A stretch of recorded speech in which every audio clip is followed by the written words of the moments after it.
Hi guys, Mahesh friends. తెలంగాణలో degree final year వారికి semester exams పైన చాలా ముఖ్యమైన అప్డేట్ అయితే రావడం జరిగింది.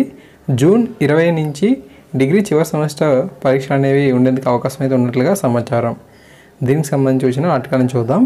డిగ్రీ చివరి సంవత్సరం చివరి సెమిస్టర్ పరీక్షలు జూన్ 20 లేదా 22 నుంచి నిర్వహించాలని రాష్ట్ర ఉన్నత విద్యా మండలి విశ్వవిద్యాలయాలు ప్రాథమికంగా నిర్ణయానికి అయితే వచ్చాయి.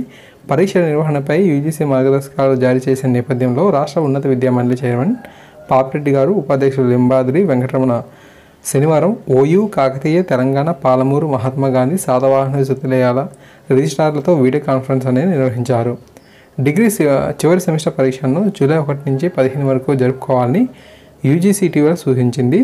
15 రోజుల్లో పూర్తి కావడం కష్టమని, ఐచ్ఛిక సబ్జెక్టులు ఎక్కువగా ఉంటాయని, మూల్యాంకనము సమస్య అయితే అవుతుందని చెప్పి భావించి సుమారు 10 రోజుల ముందుగా పరీక్ష అనేది ప్రారంభించాలన్న అంశంపై ఏకాభిప్రాయం అనేది వ్యక్తమైంది. యూజీసీ సూచించిన పరీక్ష సమయం 2 గంటల కుదింపు, ప్రశ్నపత్రం విధానంలో మార్పులు, చాయిస్ అనేది పెంచడం, వ్యక్తిగత దూరం పాటించడంపై రిజిస్ట్రార్ల అభిప్రాయాలను కూడా తెలుసుకున్నారు. వారంలోగా నివేదిక ఇవ్వాలని చెప్పి పాపిరెడ్డి గారు సూచించారు. ఈ విధంగా మనకు సమాచారం అయితే రావడం జరిగింది. మ్యాక్సిమం ఇది పాజిటివ్ అయితే అయ్యేందుకు అవకాశం అయితే ఉంది కాబట్టి మిత్రులందరికీ ఒక విషయాన్ని షేర్ అనేది చేయండి. ఓకేనా? Thank you.